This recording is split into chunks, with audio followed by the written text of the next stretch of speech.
اعوذ باللہ من الشیطان الرجیم بسم اللہ الرحمن الرحیم. ڈیئر اسٹوڈنٹس، السلام علیکم ورحمۃ اللہ وبرکاتہ. After a short spell of 5 days gap, I am here again with the remaining portion of class 8th science, how reaching the age of adolescence. My dear students, today we will be discussing role of hormones in completing the life history of insects and frogs. As you have already learned about the life history of the silk moth and the frog, جسے پتہ ہی آپ کو silk موت اور مینڈک کی life history کے بارے میں ہم نے پڑھا ہے. The caterpillar has to pass through various stages to become an adult moth. آپ کو جیسے پتہ ہے کہ کیٹرپلر جو کیڑا نکلتا ہے کس سے، اس ایگس سے، تو اس سے بہت ساری سٹیجز میں سے پاس ہو کر ایک ایڈلٹ کی شکل اختیار کرنی پڑتی ہے. Recall as in class 7th we studied the stages of the life history of the silk moth. Similarly, the tadpole passes through certain stages to become a frog. یہ ہم نے کلاس 7th میں بھی پڑھا ہے سلک موت کو کس کس سٹیج سے گزرنا پڑتا ہے تاکہ وہ ایک ایڈلٹ بن جائے. تو اسی طرح ہم ٹیڈپول جو ہے لاروا آف فراگ، تو اس کو کن کن سٹیج سے پاس ہو کر ایک ایڈلٹ فراگ کی شکل اختیار کرنی پڑتی ہے. This change from larva to adult is called a metamorphosis. اب چونکہ ڈراسٹک چینجز ہیں، اس میں سے جو ایڈلٹ ہے، جو لاروا ہے، اسے بہت سارے سٹیج سے پاس ہونا پڑتا ہے اور ہر ایک سٹیج میں ایک چینج ہوتی ہے. اب جو ڈراسٹک چینجز ہیں جو ایڈلٹ تک پہنچنے میں اس کے ساتھ جو چینجز آتی ہیں اسے ہم میٹامورفوسس کہتے ہیں. اب یہ میٹامورفوسس کیا ہے؟ The drastic changes from larva to become an adult is called a metamorphosis. Can write it down. آپ اس ڈیفینیشن کو نوٹ بھی کر سکتے ہیں. The changes from larva to adult is called metamorphosis. Exams میں بھی آپ کو یہ کوشچن پوچھا جا سکتا ہے، سمپل، واٹ از میٹامورفوسس. آپ کا آنسر ہونا چاہیے the change or the drastic change from larva to adult is called a metamorphosis. Metamorphosis جو ہے انسیکٹس میں ہارمونز کے ذریعے سے کنٹرول ہوتی ہے.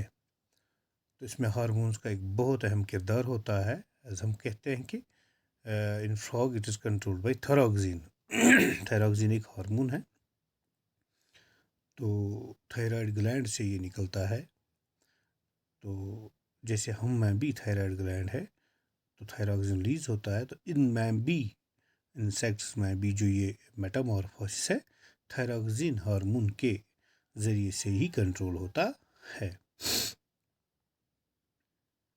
Thyroxine production requires the presence of iodine in water. اور جیسے کہ پتہ ہے ہم بھی آیوڈین لیتے ہیں سالٹ میں ملا کر، تو اسی طرح تھائراکزین پروڈکشن کے لیے بھی ضروری ہے کہ ہم نمک لیں. جو نمک ہوتا ہے پانی میں، تو اس میں جو ہے یہ آیوڈین ہوتا ہے، تو تھائراکزین ہارمون بننے کے لیے آیوڈین کی بہت ضرورت ہوتی ہے. If the water in which the tadpoles are growing does not contain sufficient iodine, the tadpole cannot become adult. اب یہاں پہ ایک بات واضح ہو جاتی ہے، ٹیڈپولز کو ایڈلٹ بننے کے لیے، یعنی کہ ان کو میٹامورفوسس کرنے کے لیے آیوڈین کی ضرورت ہوتی ہے.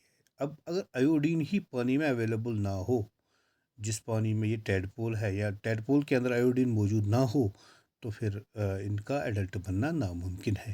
کیونکہ تھائراکزین جو تھائرائڈ گلینڈ جو تھائرائڈ ہے، تھائرائڈ ان کو اس میں بہت مدد کرتا ہے. اب یہاں پہ کوشچن ہوتا ہے اگر ہم بھی آیوڈین نہ کھائیں تو کیا ہو سکتا ہے؟ ڈیئر اسٹوڈنٹس، آپ نے دیکھا ہوگا گوئٹر گھینگا اس سے ہم کہتے ہیں، یا تش کشیر پر شرمتی ونان چھ. تو یہاں گلے کے وہاں پہ ایک سوجن جیسی ہوتی ہے، تھائرائڈ گلینڈ میں ایک سوجن ہوتی ہے تو شنٹ ونان تو ہم اس بیماری کے مرتکب ہو سکتے ہیں. اور بھی مینٹل جو بچوں میں مینٹل ریٹارڈیشن میں مینٹل گروتھ نہیں ہو سکتی، بہت ساری پرابلمز ہو سکتی ہے. تو ایوڈین ہمارے لیے بہت ضروری ہے. تو اب ریپروڈکٹیو ہیلتھ کے بارے میں تھوڑا جانیں. The physical and mental well being of an individual is regarded as an individual's health. ہاں، انسان میں ایک دماغی صحت کا ہونا بہت ضروری ہے، اور اس کے بعد جسمانی صحت. یہ دو چیزیں جب ہوں تب ایک انسان کو ہم کہتے ہیں کہ ایک انسان صحت مند ہے.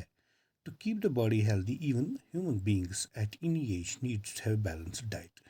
اب جسم کو صحت مند رکھنے کے لیے ایک متوازن غذا کا ہونا لازمی ہے، کہ وہ غذا جس میں ہر ایک تغذیہ موجود ہو، جو بیلنسڈ ہو، carbohydrates, proteins, vitamins, fats, minerals بہت ہی اچھے مقدار میں موجود ہوں. The person must also observe personal hygiene and undertake adequate physical exercise. اتنا ہی نہیں، ایک ہو کہ ہم متوازن غذا کھائے جس میں متواتر جس میں بہت سے یعنی کہ تغذیات جو ہے پراپر اماؤنٹ میں موجود ہو. اتنا نہیں، اب اس کے ساتھ ساتھ اور کیا ہے، انسان کو صحت و صفائی بھی ہونی چاہیے، کیونکہ گندگی سے بہت ساری بیماریاں جاگتی ہیں. اور ساتھ میں فزیکل ایکسرسائز کا بھی خیال، ورزش کا بھی خیال رکھنا ہے. During adolescence however these become even more essential as the body is growing. اور اب ایڈولسن بلوغت میں جو ہے، ایڈولسنس پیریڈ میں کیا یہ بہت ضروری ہے، کیونکہ اس وقت جسم جو ہے گرو کرتا ہے. میری عزیز طلبہ و طالبات، دس از آل فار ٹوڈے. انشاءاللہ by tomorrow we'll be discussing from here afterwards. Till then, Allah Hafiz. Assalamu alaikum.